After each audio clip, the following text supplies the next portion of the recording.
Welcome to Hard Boiled, the podcast that plunges into the wild world of event planning. Get ready to uncover the secrets behind crafting unforgettable experiences. Hear some fun inside stories as we explore the heart and soul of event planning with luxury planning guru, Louis Avanti. This is gonna be a fun ride.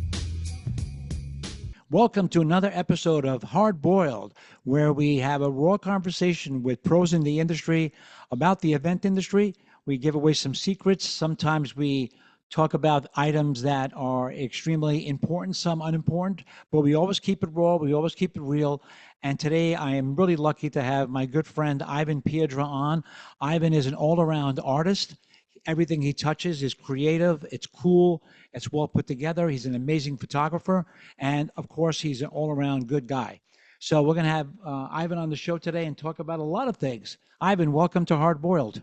What's up, Louis? What an introduction. Thank you so much. That was very professional of you. I must say, that was an incredible introduction. Thank you. Well, it's from the heart, Ivan. We have to say we have to say the way it is. I try to be somewhat proper, but also want to keep it real. You're an all-around artist. When I met you, actually, when I met him, when we talked to a client, Ivan's first line is, he doesn't say, well, tell me about your party. Ivan says, just to let you know, I'm an all-around artist.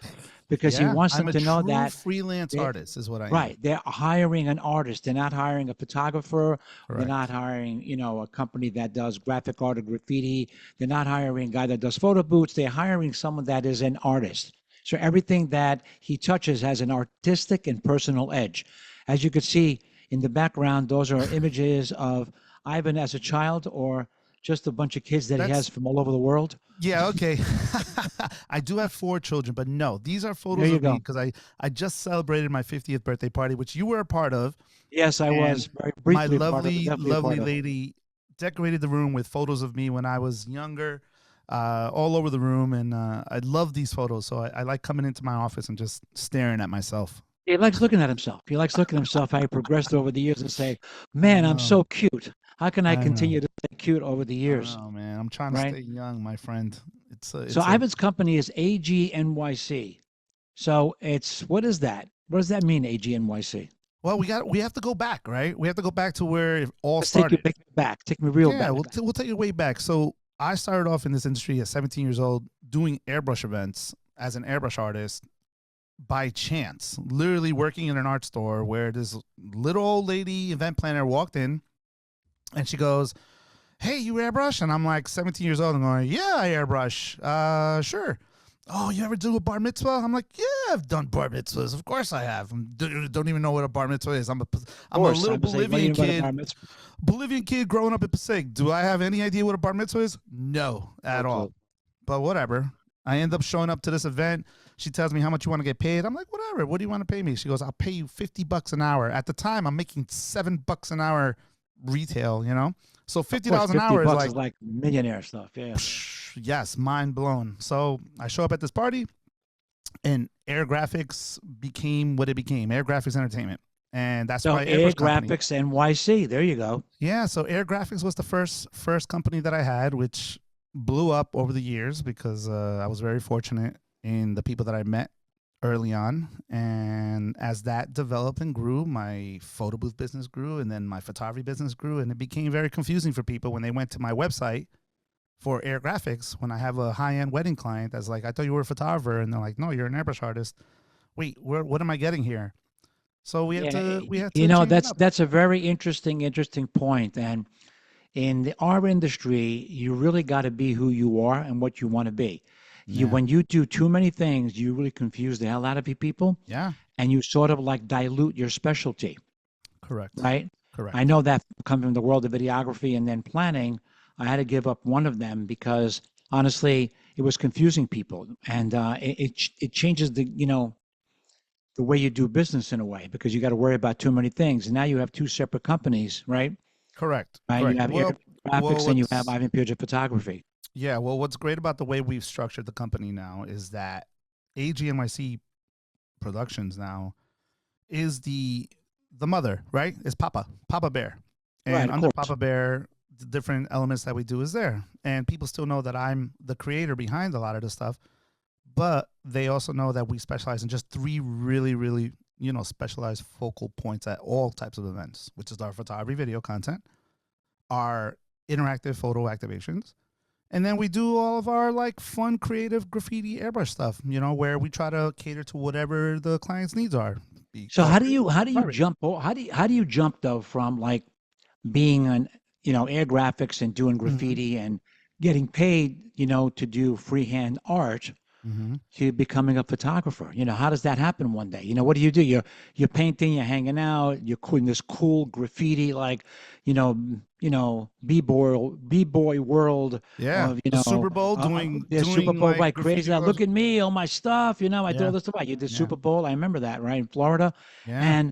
and then how does that then transfer to becoming a photographer, Uh, right? Because this sort of related, but not really. well, I'm an artist. Remember, I told you I'm an artist That's from true. You said that at the beginning. Photography is an art, so I stand one corrected of on that. uh, one of my first loves when I was younger was photography, and I actually had a full scholarship based off my photography work. I had artwork that was done. I had stuff going on to go to college to be a photographer and do my work, but I also loved painting, and it was just something that I did, and that, I guess, business wise, was paying me first. Right, the airbrush stuff. It was like Well, it was that just made you there money right away. But right away. how do you wake up one day and say, "Hey, I can shoot your mitzvah, I can shoot your wedding, I can shoot a corporate event"?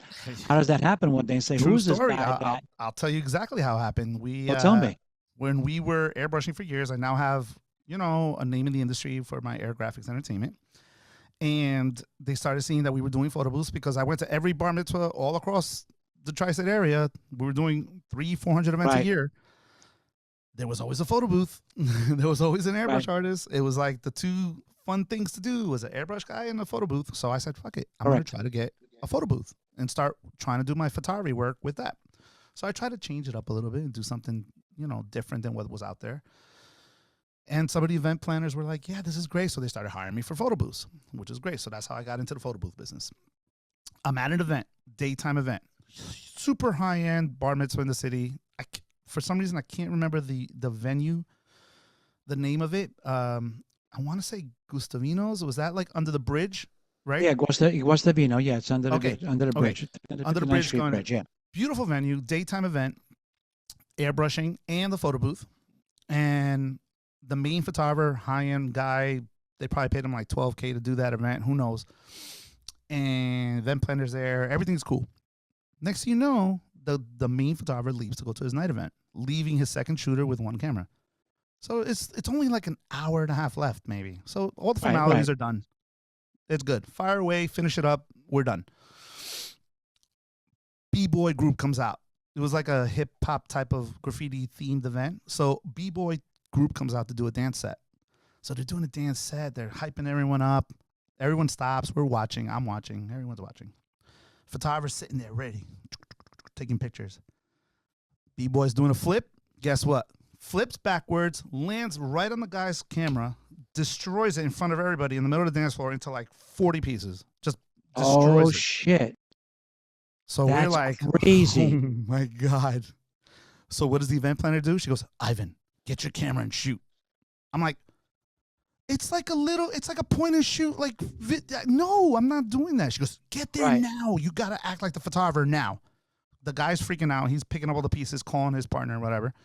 So I start shooting. I fire away. I try to finish out the event. It's like an hour left. I shoot what I can. I do what I can. Event's done. And she goes, I need the pictures now. I'm like, oh my God. I Oh my God. I edit, I push it, I send it to her. I'm like, never again. That was the worst day ever. Of course. So, Well, it was a good day for you, for her, a good day for you, terrible day for the second shooter, but yeah. unreal. Fast forward about a week. I get a call from the event planner. She goes, Ivan, we need to talk about these photos. And I'm like, ugh. Well, I did you I immediately go, listen, I did you a favor. So I got you some pictures. You can't. She goes, client loved all of your photos over the main guys. Oh man. I go, what do you mean? I only took like 200 pictures. She goes, she loved all of your shots. They were so artistic and creative. She loved what you did. And I go, no.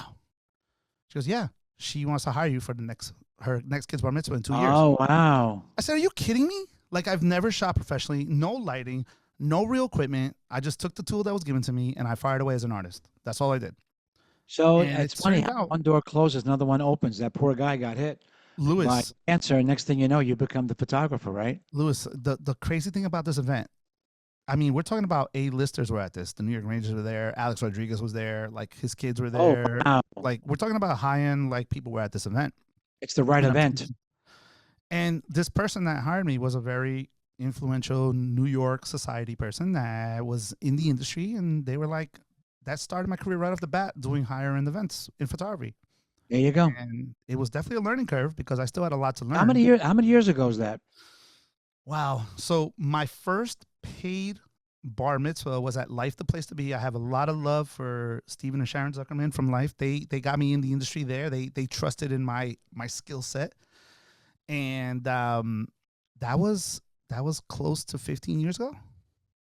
So 15 years ago, yeah. So Professionally, 20. when I went professionally to start shooting, yeah. Yeah, yeah, I mean, yeah. I was shooting all my life, but my first Right. paid gig was about 15 years ago Wow. at a bar mitzvah at Life, and it was the weekend of my sister's wedding. So I had to miss like all the pre stuff on Saturday, and then Right, drive right. up. Because you were shooting. I know.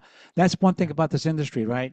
Yet you are missing a lot of family A stuff lot of because stuff. Yeah. everything happens on weekend. Everything happens for a client on weekends, and you got to make that decision, And then, we're very loyal to our clients. I've Yeah, missed many yeah. birthday I hate the parties. I've missed weekends. many first birthdays, many Many, really, many. really important events, and people bitching at me. What are you doing? You're going to another party. You have a Working. family. I'm saying, I'm working. Have it on Yeah. Tuesday. I'll be there Hey, on Louis, Tuesday. do you Can't agree have it with on. me? You agree with me? You've been in the industry just as long as I have, man, and we've done this. I hate having the weekends off. I hate going out with people on the weekends. I hate doing stuff on the weekends. It sucks. I love having Monday and Tuesdays off when everyone Well, goes back to listen, work. It's the listen. best. Yes and no. Yes and no. You do get used to when you have some weekends off to the weekend. But Hmm. yeah, once you get into that system where you're working every weekend and you have the days off, but you Yeah. realize that a lot of people that don't have the weekends off. Yeah. So it's a lot of people, they're not going to go to dinner with you on Tuesday night. A lot of Yeah. people are not going to, go True. to a party with you on Tuesday night. They're not going to hang out with you on Monday night because they're all like their weekend is done. A lot of Yeah. stuff it's life balance is a really, really important point. But as you grow your company, and you start hiring people and trusting people to Correct. work under your brand builds, right? Exactly. Right. You have So, to start you balancing, know, like you said, balancing the right, life. You need to start balancing that time that's important with your family, with your significant other, with friends, whatever it is right. that's going on in your life. And like you said, by building a good team that surrounds it and works with me, I'm able to now pick and choose the events that I want to do, where I have to go, which Right. clients are important, which ones can go to others, and introduce them and make those connections that they can trust those guys as well to do the job. So yeah, it's been a long journey, but it's still growing, it's still going. So we'll see where it ends up. Where do you think you get most of your business from? Do you get it from word of mouth All word of or mouth. do you get it from social media? All absolutely 99.9% Because on this word of mouth. podcast, we talk a lot about the importance of social media. We talk a lot about the importance of having enough followers on Instagram, having enough followers, either on TikTok or another platform to sort of validate, who you are, right? Because Uh, validation to a lot of clients today, I think more in the wedding world than any other world, validation is important. But, you get your work, I know in your commercial work, your commercial mhm. businesses, which is really a pretty big core of your business now, right? Corporate work. Yeah, Um, corporate. Yeah, doing definitely. a lot of corporate events and traveling around the country Yeah. doing conferences, et cetera. I know a lot of that comes from, I guess word of mouth from other corporate event planners and other people that run the companies, correct? Well, Yeah, I have mixed feelings on social. All right. right. You know I'm very active on social You with are. You're very active putting on out social. You love content, posting pictures of your posting face, more. growling and all that shit. Of Yeah. course. So I love to give people what I believe social is about. And I'm very fortunate that I'm able to work in the circle of very high level C-suite marketers and marketing people within the country, all around the country. We're talking about CMOs for like Pepsi and Coke and NFL and like really, really high level marketing people that I get to work with and hear what they're talking about, right? Of course, you learn from the best. Of course, it's always the Learning from the right best way. of what social really is about, right? And one of the things that we realized in social is it's not even about validating your work or whatever it is. It's giving a snapshot to people that have an attention span now of under 10 seconds, right? That's all you have. You have a 10-second window to get their attention, to see what you have. And if you could push them past that, you got them hooked. Now you got to get them as a lead. Now you got to get them talking to you. So it's more not even about validating your work. Everyone has beautiful work on social. Everyone posts their best stuff. Everything, it's all the same. Kind of true, right? No, But here's the nobody's key. posting anything different, right? It's true. Louis, I mean, here's the I have to key. agree with you. Here's the key to making it different, though. You have to stay authentic on what you're doing. You have to show a little bit about your personality. You have to show a little bit about yourself. So not only are they seeing your work, they're seeing you. Before you even get to meet them, they're like, wow, this guy's really a jokester. Like, he has fun, right? This is his They're personality. either seeing you or they're seeing the brand, right? Which is more important? Correct. Is it you or the brand? If you're I the am- brand, it's one thing, yeah. right? Yeah. You are the brand. But Yeah, a lot of times when you grow a company, we don't want to be the brand. true. The brand has to speak for itself. You know, what makes the brand, speak out? Like, there are people who've been in the event industry now. Now we can count. You know, we're at a time in our life where we can go back 50 years, 60 years, and actually see things that existed 60 years ago. There's never been Yeah. a time where people could go back that far, especially with music and, and performances, etc. Yeah. We can't go back to 1905 and see somebody's event work, but we can go back to 1945 and see someone's event work, right? So, and it's interesting. Now we can judge what's happened and what is coming and what we've done. But there are people that have been in this industry for 40, 50 years, and they're still Yeah. very active, and they're still Yeah. very, very, good at what they do. Not physically, but the brand has been around. Correct. For like other photographers, where the grandfather started the business, the son took Yeah. it over, Yeah. the grandson took it over, and the name hasn't changed, right? So they're not selling themselves; they're selling a brand, Yeah. right? Yeah. You're Louis, still that's selling true. like a personality because that's what you got. But don't you think that at one point the brand is what Well, has to that's where sell? we transitioned. That's where we Right. are right now. That's where my company is now. The brand is now becoming where they're associating the name, the logo with the work, which is what I've always wanted, right? But I still feel that since I'm such a tight knit person working with the people that I have and my clients, the personalities that I have, I like to put on my social not only the work we do, but also showcase what we're doing behind the scenes, the whole team. It's not just me. You always see it's the entire team. It's what we're doing. Whatever it is, the interactions we have with our clients, for me, I at think my the client birthday- interaction is cool. Yeah. I'm not a big fan of the behind the scenes to a Why? certain I'm extent. curious. 'Cause I Why are think- you not? I'll tell you, because I think for people that know you, I find it interesting because I know your personality. Mm-hmm. But for people that don't know you, which is the people you're trying to sort of massage in a certain way, I don't think they really care.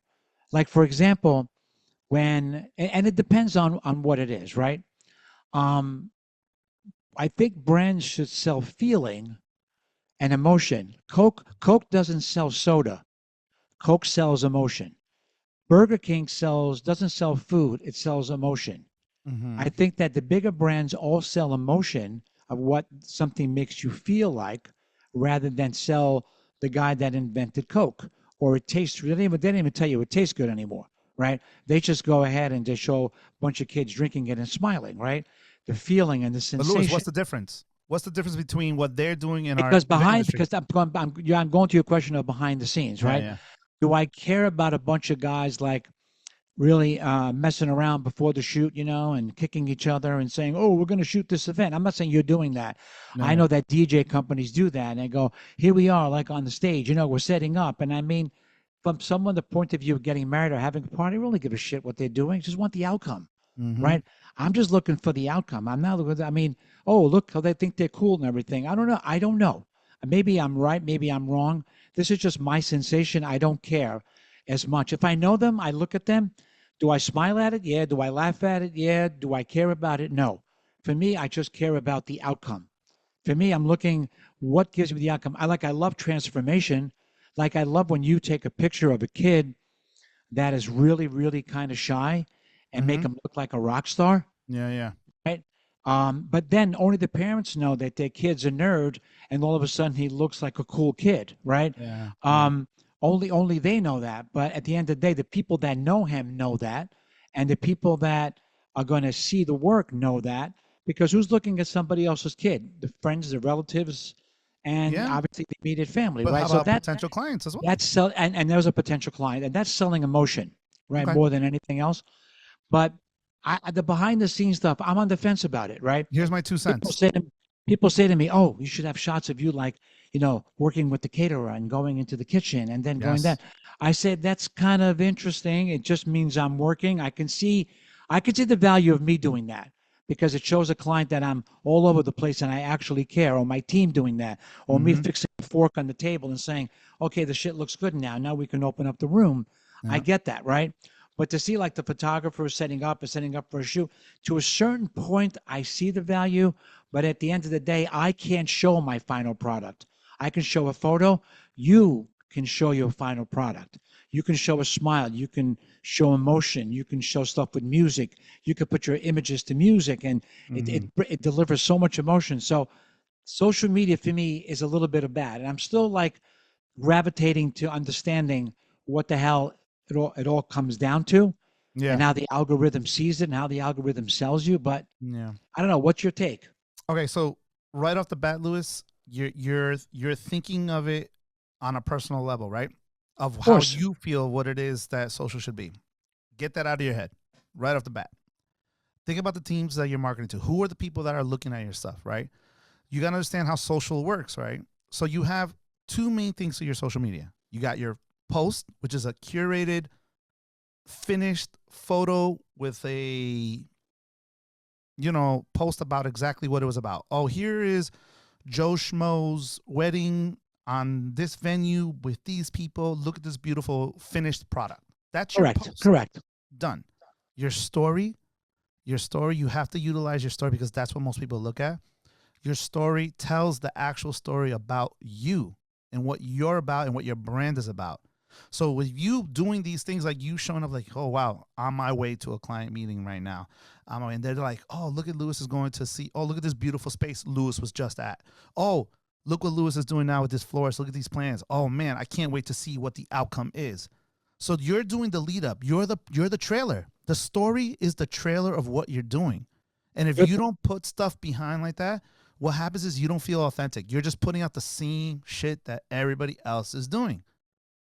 There's no more Yeah. about Louis Avanti AMG events. It's just here's his beautiful wedding, like I get it. 400 No, other people. I get what you're getting at, Yeah. and I do definitely agree.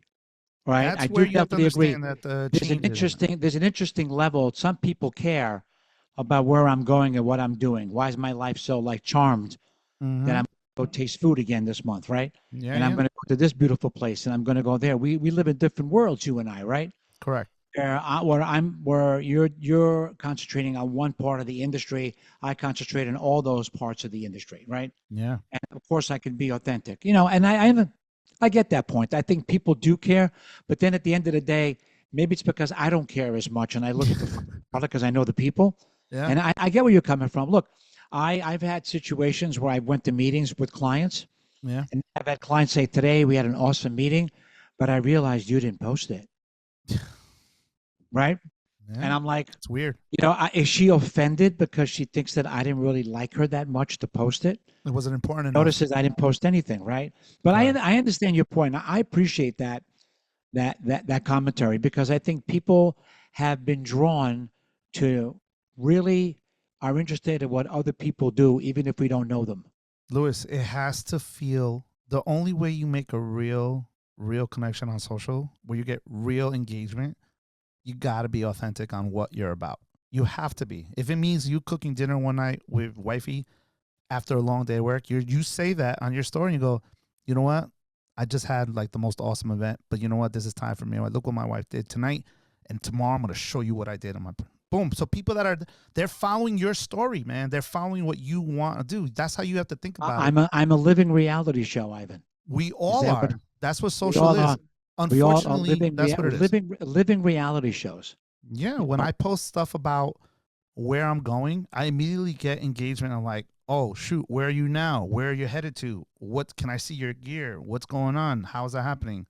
And it's important that No, I get it. I get it. And you do it. You do it in a very, very uh, engaging manner, and how long are right? they? 30 seconds, 35 seconds, I'm banging out like a quick recap of like, here's my gear for this major conference. And it's like, what? Where's he going now? Right. No, I think it's a really, really, really valid point. And it's a Really, really story, valid point. Lewis. An interesting, valid point. No, and listen, I'm not saying I'm not fighting it. I'm just when I look at some stuff and I say, okay, it's there, but I can understand, the world being very interested in what you're doing, what I'm doing, especially what I'm doing. But I love because you know me at this point that I like to cook, I like to do this, I like to entertain, I Yeah. like to do right, and all the things But I that I know what you're like talking in about. my life is quite interesting, I know right? what you're talking about, though, about what doesn't work. And I'll tell you what Right. it is that doesn't work. What you're I think saying, stupidity doesn't work when they do stupid yeah, shit. yeah, what doesn't work and what doesn't resonate with people is when you're trying to sell something in a pre thing where you're like, oh, look at my Papa Shot that we built out in our thing today. Correct. Nobody, That's what no I'm one getting wants to at. hear that. You're trying to sell them on social. That's not going to be authentic. You're immediately trying to sell something to someone, an idea of what you have. It's not what you do. What you do is you tell them like, oh man, we're setting up for this event. And then you transition to this really cool Papa Shot where they go, oh, I want that. Right, Instead right, of right. No, listen, what you're describing now is methodology, of course, right? And correct. definitely how to bring it together and how to sell it. Yeah, But yeah. I see so much shit out there where people are saying, "Oh, I just woke up in the morning and here I am at this venue," and so on. And in my It mind, feels I'm going, fake. Yeah. in It my feels mind, I'm saying, "Who the fuck gives a shit?" And I, yeah, I laugh at yeah, some of the shit, right? Oh, look, I'm yeah. here. Oh, I'm here. I'm here again. And it gets to the point of like nauseating, right? Because it's like, I don't really give a fuck who you are. To be Is that honest how with you, my social seems to you? yeah, I love your social though. But you're different because I know you, right? And I know Yeah. some of the other planners that do that as well. But when I look at some of the really, really large, very successful, very, very high-end planners, they don't really do that, right? There's a certain world that does it, a certain world that doesn't. Yeah. And it could be, Yeah. at this point in my career, it could be something just to try out just for fun because you get to the point where you don't care anymore. Just do whatever you want to do and become yourself. And I think it's very cool. But I Well, I want to think hear a what little you're bit about doing. more. I want to hear a little bit more about some client situations, right? Yeah, So let's if go. I if I just met you and I had to say, Ivan, so tell me like the story of like the worst client you ever had, because we all have clients, the worst clients we ever had. I was actually Yeah. talking to my friend Ruth the other day about a client we had about 4 or 5 years ago. No, actually before COVID.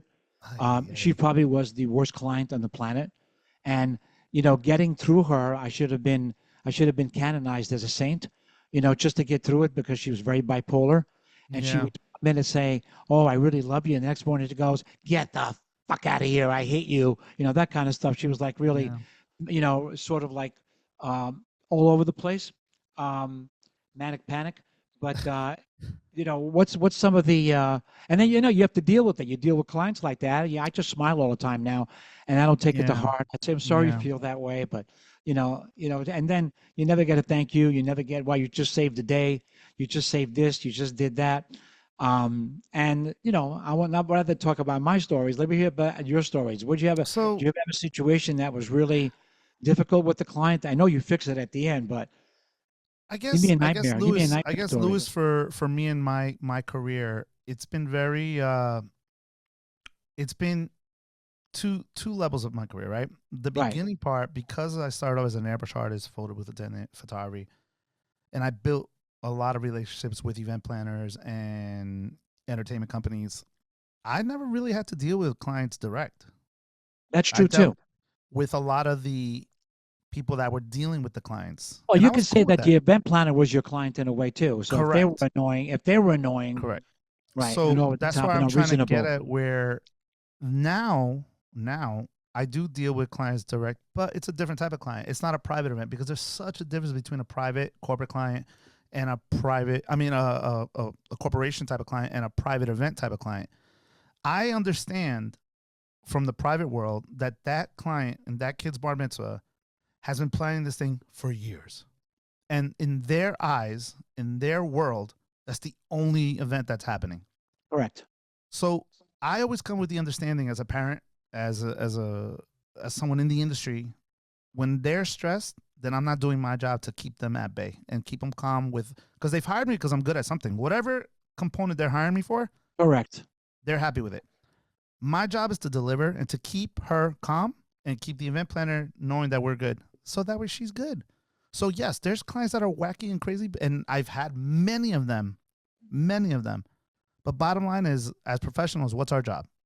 No, I'm not asking you for the outcome. I'm asking you for an actual situation or a story if you have Man, one. there's so many, Don't bro. There's skirt so around it. there's You know? so I can't, bro. There's so many. I could talk about one private one, which was pretty bad. Yeah, tell me Doing a bar about one. mitzvah. Yeah, yeah. This was early on in my career, Right. airbrushing. Show up to the event. Joe, it was pretty bad. How can I speak freely? Of course, you speak totally freely on Hard All right, Boiled, I'm gonna speak the freely podcast here. of Unraw. It's very On raw. raw, unboiled, deviled egg. So Deviled egged.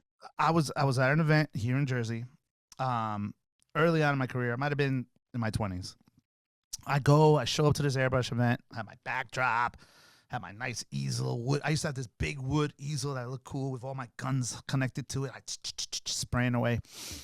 And I show up to the event. We're painting, we're good. And this grandpa comes right up to my, kind of like right up to my easel and goes, "Hey, I'm grandpa. Can I get a hat?" And there's a line of like 60 kids, right? I said, "Yo, Gramps, I got you, man. Let me take care of these kids real quick. I got you. I'll take care of all the family. Just come back in a few minutes. I'll do it." And he just kind of stared me down for a second and then walked away. 5, 6, 7 minutes passed by. He comes right back up to the thing again. He goes, "Hey, I need my hat now." I'm like, "Bro, give me a second, because I got I saw a bunch of kids. It's a small party. You know how it is when there's an event with only me as the entertainment. Right. Everyone's around watching you." Now he got pissed off. So he goes, "Hey, I paid for this event. You're making my hat now, you stupid spick." Oh, heavy duty. Oh. I went, "Yo, are you talking to me?" Now the hood came out of me. I grew up, Of course. whatever, man. And I try to keep it as real and professional as I am. But those that know me, if you get that side of me out, I can turn quickly. But I think a lot of people would. It's been a long time since I've been down that road. And I blacked out, man. I blacked out because then after he said that, he pushed the easel, my board, into my face and knocked my glasses off. So what did I do? I took the easel and went, boom, off Grandpa. Knocked Grandpa to the ground, welt on his head. All his sons and grandpa all come around me like ready to fight me. And I said, "Let's go." Right? I'm in the middle of a bar mitzvah, ready to take on like 8 guys. And then Mom comes running. "What's going on?" I said, "That man right there got in my face, pushed the easel in my face, and called me a spick. That's what happened." She was like, "Ah!" And then Grandpa's like, "He didn't make my hat." While he's laying on the floor. I'm like, "Dude, you just literally insulted us." And all the kids were like, "He cursed at him," like telling that Grandpa. Of course, yeah. And I'm like, and I looked at Mom in the face. I said, "Mom, love you. I know you paid me already. I know I'm supposed to be here. But if Grandpa stays at this event, I'm leaving.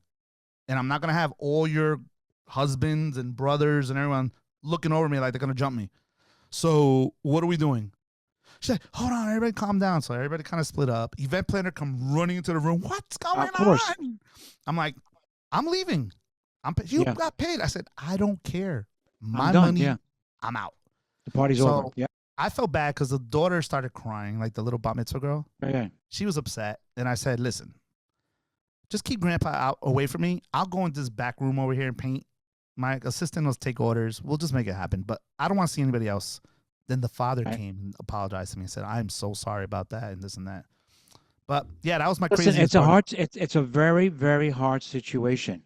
Many years ago, I used to work with David Tutera. Okay. Which and we used to be friends, and we shared an office in the city for many years. And he always said one thing to me. He said, "If any client makes anybody on my team cry, I'm firing them." Okay. And when the clients got abusive to people in his office, or it ever happened on an event, he would say, "Okay, we are out of here. Close up. Sorry, I can't do your event." And he would leave. Yeah, good. He would take no shit. And you know what? There are limitations to that. But if someone goes to that point of being nasty, of being rude, of being obnoxious, I don't fight anymore. I just turned around and said, "I'm sorry, we're done. Have a nice day." It's just not worth it. Back into the room. It's a rough situation to be put in, because even if you look back at it, it's like, what are you going to say? You can't take it, obviously, because that's not going to work. Yeah. You're not going to get the guy's hat. you can't. Yeah, I mean, so many scenarios to deal with that. But I think you did the right thing by staying. I think you did the right thing by avoiding. And unfortunately, people say a lot of So stupid crazy, shit. Lewis. Well, People Lewis, say a lot of stupid shit. let me tell you this. Let me Yeah, tell you this. I think now we are more experienced with reading clients off the bat. of And course, there's clients that'll call me and immediately I know that we're not a good fit right off the bat. of I could course. tell when they hit me with like a shot list of like, I need the chair twisted to the left at 8 degrees. And I'm like, listen, I love that you're very thorough on what you want, but you're hiring me for my work, and my work is artistic and is creative, but I do want to hit your points of what you need. But I cannot set up shots like this throughout an event. I don't think I'm the right fit for you, and I don't think this is going to work out. And they're like, what do you, I was like, I'm just sorry. I'm feeling from the first call that you're going to be too much. And I don't say that, but I could feel it. No, no, but listen, you have to do that. We do the same thing. If we Yeah. feel within the first hour that we're not going to be a good fit, I say it right away. I've had quite a Yeah. few over the Yeah. years where I get clients that tell me what they know, what they're going to do, what they're going to get for X amount of dollars, who Yeah. they want to hire. And I look at them and I'm saying, I'm sorry, I don't think we're going to be a right fit. And they look at me and they say, what do you mean? Yeah. You don't want to work for me? I said, I don't think we're going to work out well. Yeah. And I Yeah. said, I'm sure you're really, really nice, and I wish you a lot of luck, and I could recommend somebody to work with you, but I'm not your guy, Yep. Yeah. right? And And it takes a certain level of maturity on they're us, almost right? stunned. Yeah. What? It takes a certain level of maturity with us and It does. It does. experience. It takes a certain level of maturity not to sit there and take all the crap just because you think that, people You can need the just money, dish it the out and job. you take it. Yeah. You Yeah, need the money, you need the job. And that's what a lot of young artists that work for me do. right. And they put themselves in bad situations. And I'm trying to teach them, like, your talent, if you're good enough, and your work ethic, if it's good enough, will prevail. Don't just take stuff just to take it and, shorten yourself. You have to trust the process. But I also, as a planner, I always match up people that I know are going to work better for certain people, Yeah. right? I know there are certain photographers that are better for the job than others. Mm-hmm. Right? Because I try to match up clients that will enjoy the company of that photographer Yeah. rather than try to tell them, listen, you're not for everyone, and the other guys are not for everyone either, Yeah. right? Yeah. I Yeah. think there's a lot of guys out there that should never touch a mitzvah ever, right? Yeah. Either they're too old or they're too square or they're just too boring Yeah. and they really just can't do it. They just don't do a good job, Yeah. right? They Yeah. don't have a smile on their face. They're not excited about Gotta what be they happy. do. They're not happy enough, right? They're And not happy. they don't walk in with that enthusiasm. We have to sell enthusiasm to a certain extent. This may Correct. be like the, 50th job of the year, and you're absolutely exhausted, but you walk in there like it's the only job you have this year because you have to show that level of excitement, that excitement, the love of what you do, That's right? true. And when I tell clients, I goes, "Oh, you're so much energy, so much anything," and I said, "I love what I do. I never go to work. You're paying me to do what I love to do best. How great is that? Yeah, for That's real. absolutely totally awesome, right?" And I feel that, when you're excited about what you do, it's sort of, it's infectious, right? Yeah. When I see photographers sometimes for weddings, I see these guys, they used to walk in, camera in their hand, they would sit on the bed and they would say, "Is she ready yet?" I go, "No, she's a little late." He goes, "Oh, she's late. She's late already. Oh, this is going to be a great day." And I said, "Damn, man, you've been doing this too long. For real. You really have, you're putting a damper." I said, "I need you to smile. I need you to be excited. I need you to love this because if you can't do this, it's really not going to work out today. You have to have a certain level of enthusiasm. This is what you do. You sell a little bit of enthusiasm. Obviously, no matter how great you are, if we don't like the way you are, you're not good. Even for entertainment, for bands that just go up there, no level of excitement, no level of doing a good job, no excited to be where they are. It's like to put a big, big damper on things. How do you Yeah, deal man. with? The energy level needs to be consistent throughout the entire team. That's how it makes events great. If everyone's on the same page, if everyone can work well Yeah, together, and then the and client will yeah, feel that. The client will know. of course. And I know you keep a very tight team too, Yeah. right? Yeah. And I noticed that about you. I noticed when I talk to clients, and I don't want to say when I sell Ivan, but when I recommend Ivan, right? I Hmm. pretty much preempt everything. Tell people all about Ivan as I do with every single vendor, the way they're going to be on a call. And I always tell them, I said, this is what he's going to look like, this is what he's going to sound like, this is what he's going to say, and this is why he's good. So rather than meeting you, looking at you, judging you based on what you did, based on what you say, based on what you're wearing. They don't do that because they've already been sort of like groomed. You Hmm. sort of been already vetted into who you are, right? And Hmm. I take a lot of care in doing that. Even when I sell other vendors, I said, you're going to meet this guy. I said, he's a maniac. He's going to talk the whole time. He's going to jump off the walls. I said, but that's what makes him so good. You're going to meet this guy. And then I always try to preempt who they're meeting and why they're meeting them and why I think it's a good fit for them rather than them making that decision. You know, Yeah, man. um, I think the so perfect example of what you're saying there is like when I have the whole team together working an event that they're all on the same page with me. Like yeah, they have to jobs be like like this, you, right? where we Look at have that, like, look at that shit on the side plan. well, this is what I'm talking about. This is the whole team. We work together. We go through our lists. We do our stuff. And it's like so many different elements, different rooms, different stations, different celebrities, different things going on. And the entire team works as one where we're just going. We have photo booth activities. We have all this stuff going on. We're taking team pictures. We're setting stuff up.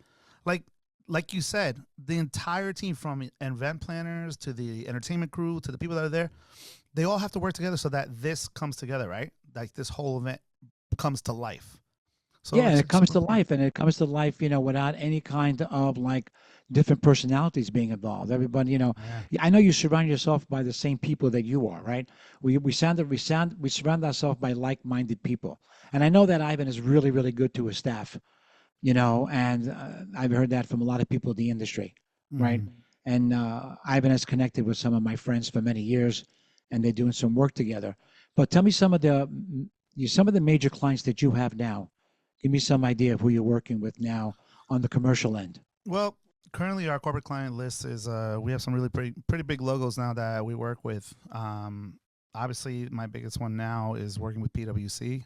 I'm their conference photographer, so I'm pretty much traveling around the country shooting all of their major events with clients like Salesforce and Adobe and Google and AWS and like all these major corporations. And not only do they trust my photography, they have also allowed me to send other photographers like Bernardo and Tommy and Sam. Right, which And is a blessing, right? Yep. yeah, I mean it's great because I can't make every conference, but they try Correct. to have me on all of them, and like we have overlapping stuff, and so PwC, Adweek, MetLife, BCG, the Brooklyn Nets, the New York Giants.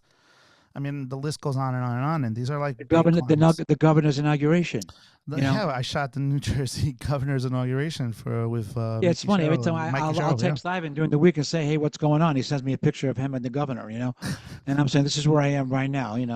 Look at And this. Like this is an event I shot with the New York Yankees. Shooting the Rondon Foundation, chilling with Carlos Rodon and the Yankees, and their family and their stuff. Like these are that events must have that been a we dream. That's been the dream come true for you. You're a big huge Yankee fan. Yankee fan, and it was. I gotta tell you a funny story about that event, man. Sam was my assistant, and I'll leave it playing the reel on the side. Sam's my assistant. We're setting up for the event. We're doing everything we have to do, and I tell Sam. Sam doesn't know the players, right? But he knows I'm a huge Yankee fan, so Right. my excitement levels like my mind is blowing as it is. Of course. As I'm setting up, all the Yankees are pulling up, and one by one, hey, Mr. Bellinger, how are you? Hey, Mr. Volpe, great season, Mr. Grisham. Like these are all the players, Mr. Rondon. And of course, Sam's right next to me taking video, right? The one moment he decides to walk away, who pulls up? None other than Aaron Judge. I Right. take a picture of Aaron Judge and his Even wife. I know where Aaron Judge is, right? So Yeah, there you go. you know how it is. I'm taking a photo of this guy, and I look to my right, I don't see Sam. I look to my left, I don't see Sam. Then I look again, and Sam's running back with 2 cups of water for us, right? And I look at him, and I'm shaking Aaron Judge's hand at the moment, saying, thanks for coming. I'm a big fan. And what does Sam do? He looks at me, and he just goes, damn. Like he messed up because he was supposed to be the one time he leaves, and I look at The him one like, time he leaves. Sam, you left me here with my main man. But yeah, it was an awesome event. That's really, really I'm cool. very Opportunity. fortunate to be at like some really high level, beautiful Super events. high Like, level. I mean, this you're so blessed and you have great stories to tell and great, oh great yeah, things to tell. For your portfolio. I mean, the J Lo story. I haven't also oh the started Jennifer Lopez man. I haven't started J Lo's birthday party. We won't get into details, but it was a really great story with J Lo, right? Oh yeah, Jennifer And Lopez event was and crazy, man. it's funny because her whole career is like a little bit in the downfall now. You right? think And so? she's, yeah, yeah. I don't think she's doing very well. I don't think she's doing very well. I think that she's, there she is there. I mean, listen again. I think she's a very pretty woman. I think she's very talented, but you know, I think I don't know. Just what I hear from you, from other people that have Well, met she them, was worked with mean her. to me when I showed up. When I She showed was up, mean to you, but to her defense, she was going through her personal life things, right? right? She's Right? having a Right? very private event in her home, and her handlers didn't tell her that they were hiring a photographer. So, Right. even though I was vetted and I was chosen and they picked me to shoot the event, it was weird because when I arrived and I went right up to her, I was like, "Hey, Jennifer, how are you?" She was kind of like, "I didn't know I had a photographer," and it like set her off. But Right. towards the end, fast forward to the end of the event, we had a great conversation. She And loved I all would the have turned around and photos. said, "Lucky you, you got one now." Yeah, man. Yeah, for real, for real. Yeah, it was an awesome event too. It was really cool. Bridgerton themed event.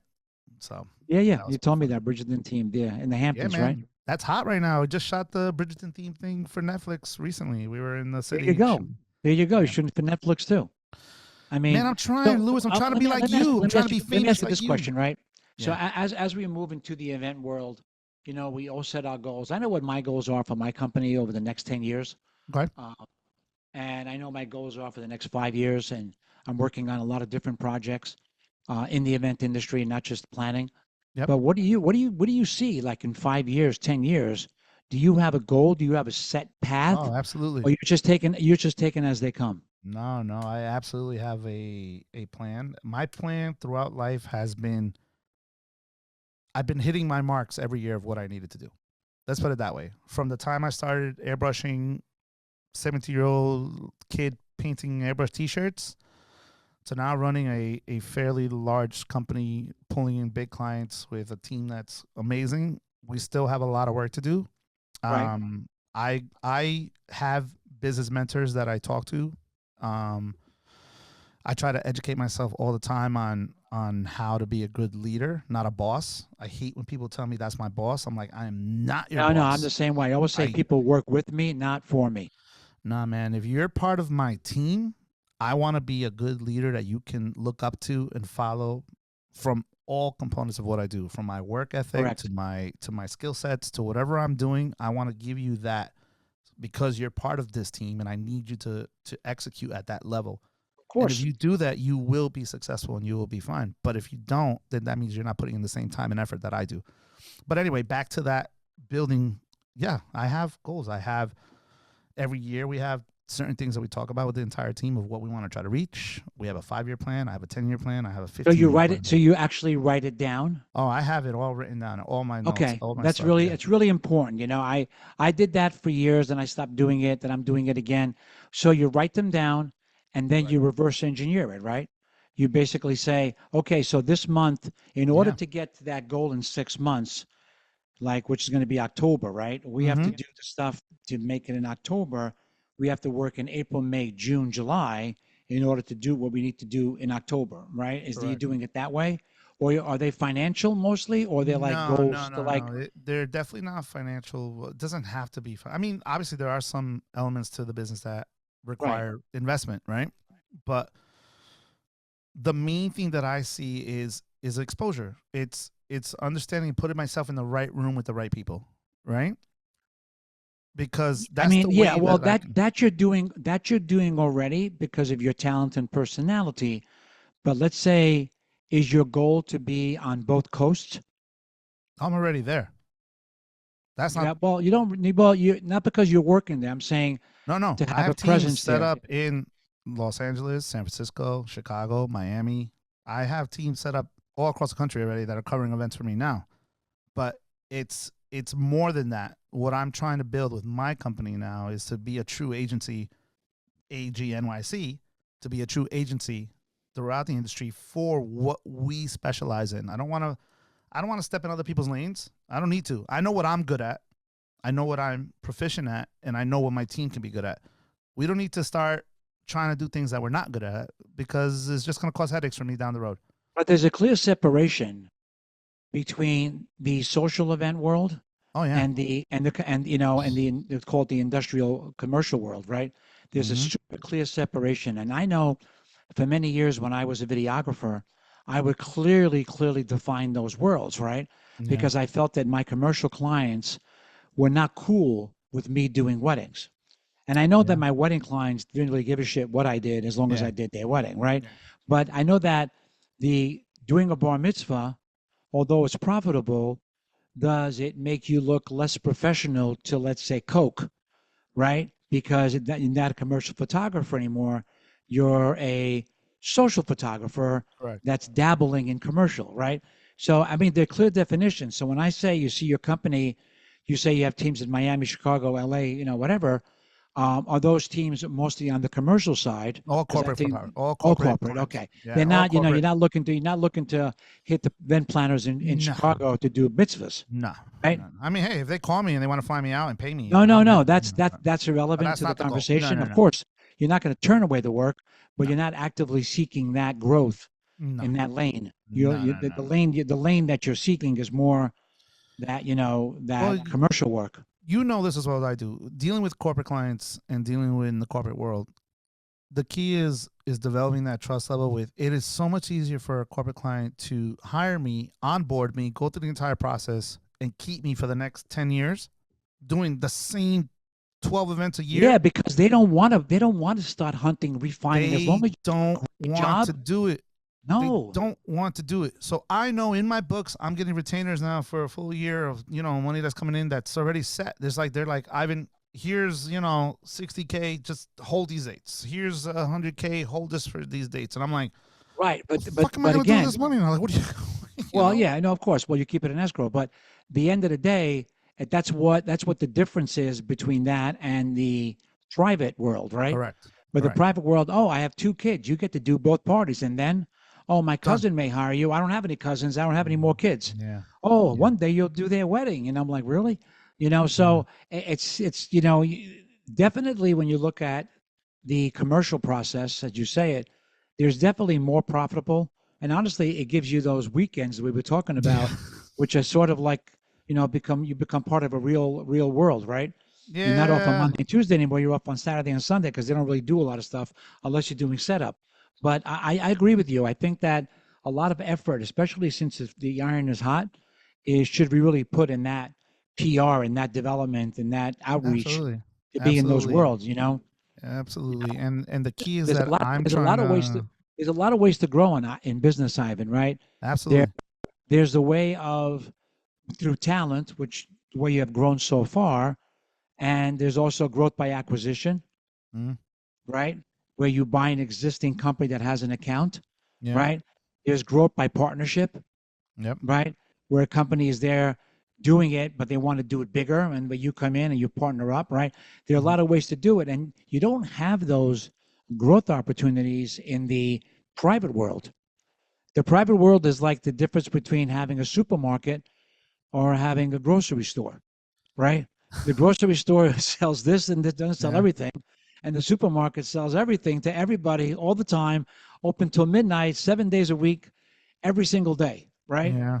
And Yeah. the grocery store is open. He's closed at 7 because the guy's got to go home, right? So but you can make money with the grocery store if because you sell things a little bit higher and you're a specialty Listen, item. So it's an interesting world, right? Where you when you I'm not analyze business gonna and the way you want to go with it, right? I'm not gonna hate on the private world at all. I mean, it paid my bills for 20 years, No, absolutely. And it's still a great business if you Absolutely. don't have, wait a second, if you don't have the opportunity in the other business, Yeah. right? Yeah. If you don't have the foot in the other business, then you fight for like parties, right? Instead, when you have the foothold in the other business, then you have to fight for parties. So my question to you is, how did you transition from that one bar mitzvah to doing bar mitzvahs or parties private for 20 years, as you say, or maybe less actually, because there was a transition. How do you get into the commercial world? How'd that happen? How did COVID. somebody say COVID. this crazy guy with the graffiti artist and the baseball hat, COVID, my friend. he's my guy. He's my Yeah. guy. Yeah, it was all COVID, man. It really was. It was It COVID. absolutely 1,000%. There was just no work, man. It was scary. And I had to figure out a way to make money, right? And Luckily, the partnerships I have with some entertainment companies now and production companies I have now, I'm extremely loyal to and close with, that are monsters in the industry, that are keep it very quiet and they do their thing. They utilize me to help them build their content, their stuff, and the corporate world opened up before private did.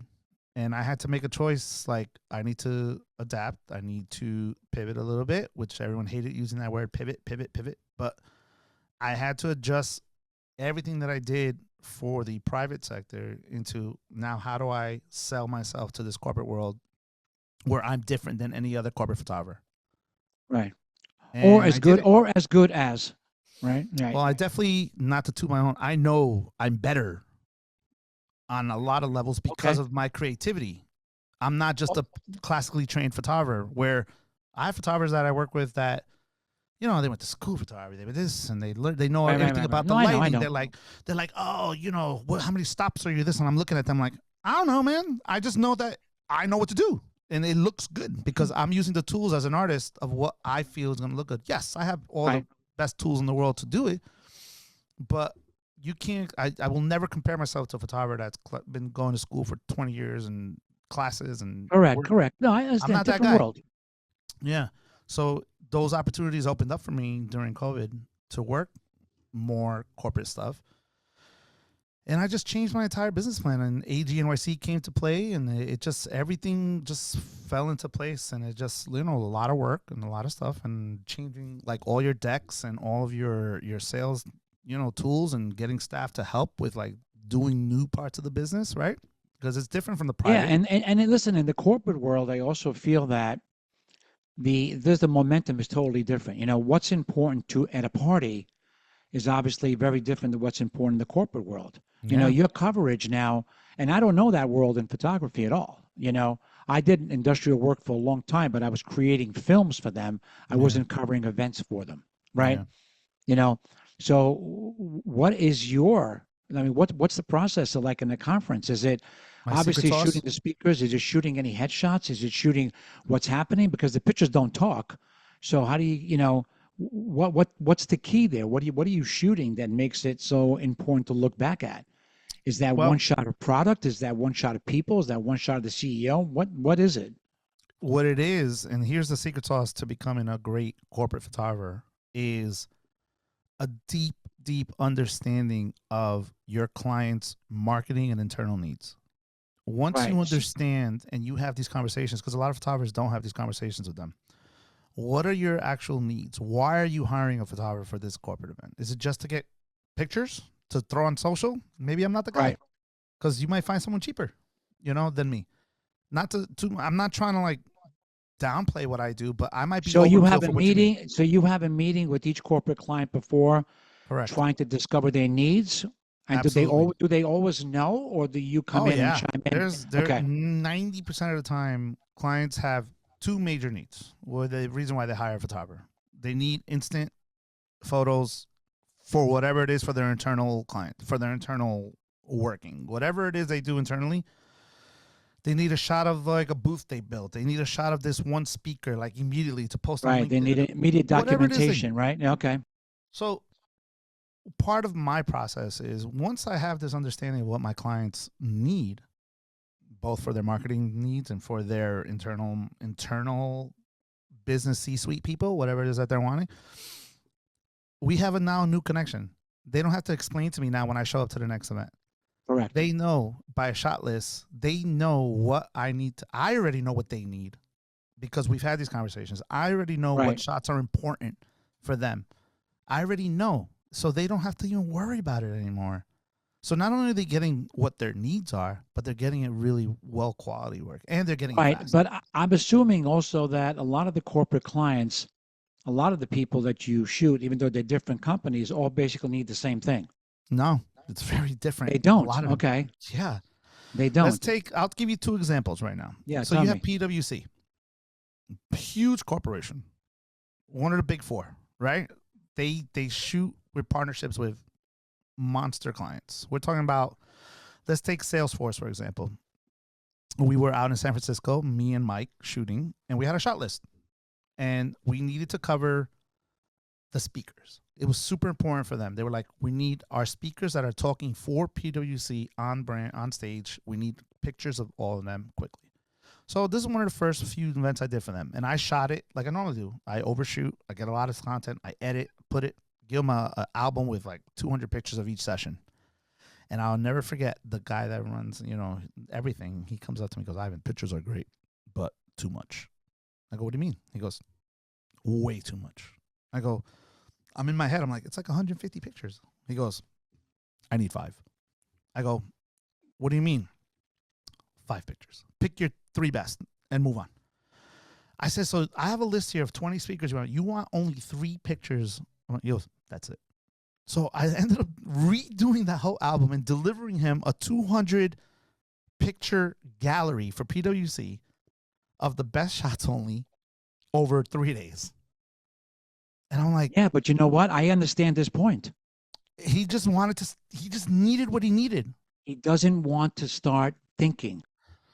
He wants it all done. I totally understand that. And I got that out for him. It was done. So now I go to another client that I work with. Let's just say the special event. You've been there, and it's crazy for me to shoot that because there's so many different things going on at the same time. I need 6 photographers all over the place. They want 100 pictures of the flowers. They want this, they want it all. Because they're really not commercial people. They're event people. They want thousands and thousands. They're event people because the difference between those two brands is very easy, Ivan. Yes. The special event are event people. So they want choices. Yes. They want to tell you what they think is going to work. Correct. The corporate guy, he just wants the tools that he needs. But it's still a conference. So this is what I'm saying. Yeah, but he just wants the tools. He just wants his tools next. Two different worlds, right? Yeah. So this is what I mean. But the point I'm getting is that I understand what those clients want because I have these conversations with them about it.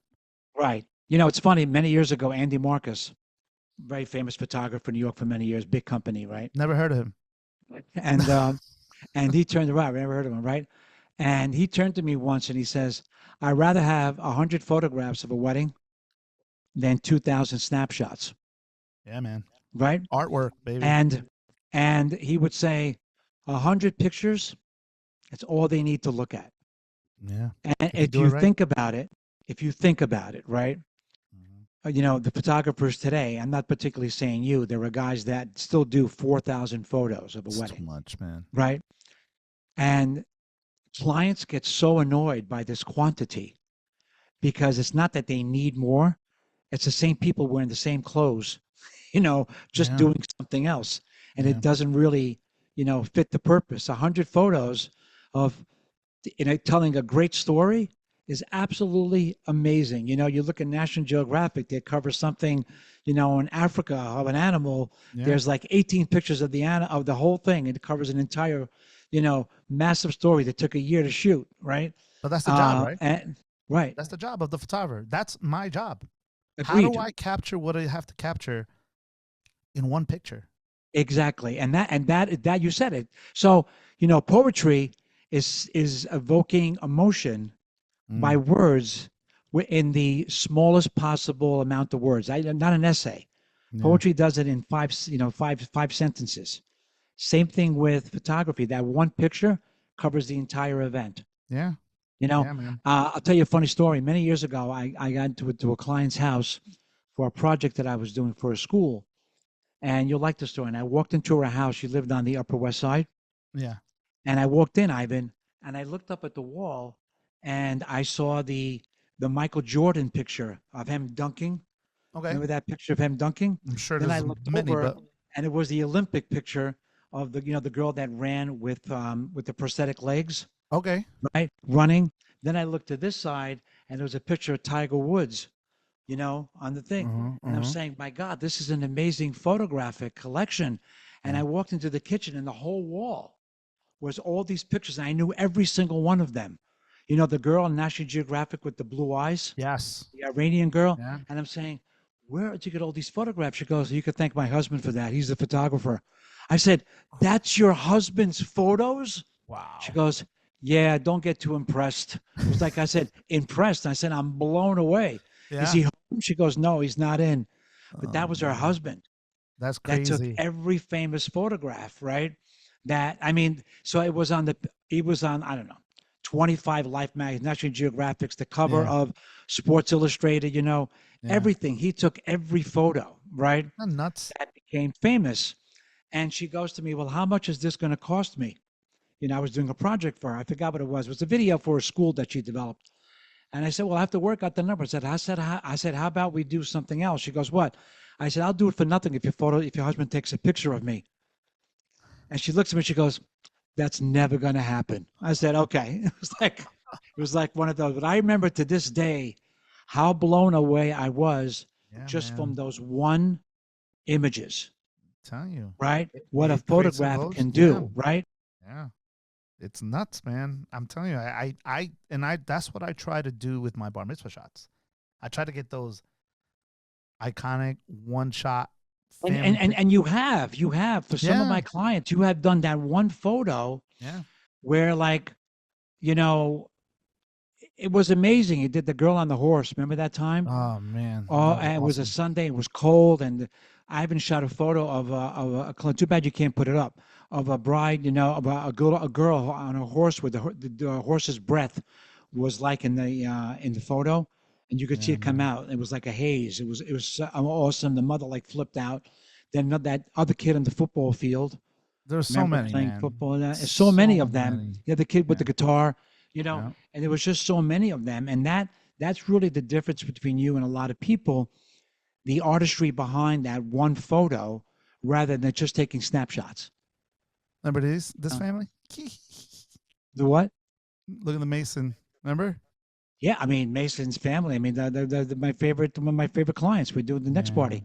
Yeah. You know, Yeah. I We mean, have a lot of just and the great, girls are so great. cute. Yeah, beautiful, beautiful. I'm trying to find the picture of the what was it? The The horse, horse, right? the Yeah, that horse was was great. The girl's name was crazy. Caroline, I think. Yeah, I got some. I mean, these are some. Look at these events that I've shot. It's pretty bananas, That was it. man. That might be go down. What the girl? I see that with the go down, go back down right there. Isn't Oh, that it? no, no, no, no. It's down. I think it's down a little bit more. I have a. It was a shot that we. Oh, here goes some wedding stuff. But yeah, man. It's Look at all listen. those photos. I mean, there some of them absolutely. There's the kid with the guitar. That was a great, great shot. Yeah, Took the kid out of Connecticut, born to Jersey City, yeah, yeah. made him a rock star. Made him a rock star, man. Made him a rock star. Yeah, man. Total rock star. Listen. Parents were so amazed by, but some of that work, if you Remember see this it's all, client? oh yeah, sure, sure, sure, sure. That was your favorite client. Yeah, yeah, you know that one. But yeah, FM. man, the photos I've been super fortunate to like be able to shoot some really great events with you, and I appreciate you Yeah, always no, no. Listen, you including made me me on your look good. stuff. When you're a great vendor and you're great at what you do, you make us look good. Oh You yeah, look good. We look even better yeah, because man. it's like, oh my God, where did you get this guy? Where did you find that guy? I found Avin through a client actually, who was a photographer, Yeah, right? But over the years, developed not only a professional relationship, but also a friendly relationship. Ivan come over my house anytime and hang out, party, eat, whatever, and that's hmm. great. And Ivan, even Bermuda was great. Oh man, that was awesome, and I'm so happy you brought me to meet Bernie, and Yeah, that was the best. yeah, Bernie's yeah. become Listen, a you integral when part of my business. I'm always a good catalyst for a lot of people over the years to bring people together. This is the shot of the kid with the football. Look at that great fucking picture. It I was so love awesome, that shot man. of that kid. Yeah, that You was know, that was really, and the fact that you blew it up in the room, man, it was that even was the better best. actually with the fact that you sent it to the client the day that you shot it. Yeah, The mother was like over the moon. She goes, "Oh my God!" And I called her up and I said, "Lori, your son is the new school stud. You're yeah. not going to be able to keep the girls off of him now." Right? She Mhm. goes, "Oh my God. Oh Here's my the God." But again, see what happens though with like clients that are, yep, that's remember her? Caroline. Yeah, this is Yep. the one with the horse. Yeah, Yeah, that's the yeah, one with the horse. Yeah.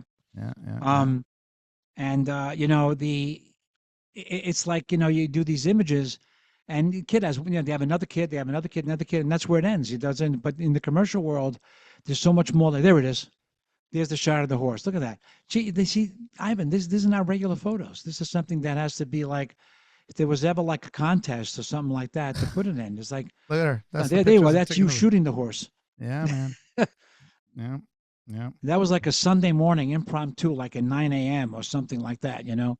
Yeah, Ivan, man. go That was shoot, such Ivan, a go shoot cool this story. girl in the stable. Okay, I'll be there. It was like one Yeah. of those things, you know? Yeah, yeah, man. It's Well, listen again, great memories, Ivan. super fortunate, and the fact that these one photos just live on forever, right? It's a memory. That's why look at these photos. My mom. You know what? I got that from my mom, man. My Your mom mom, right?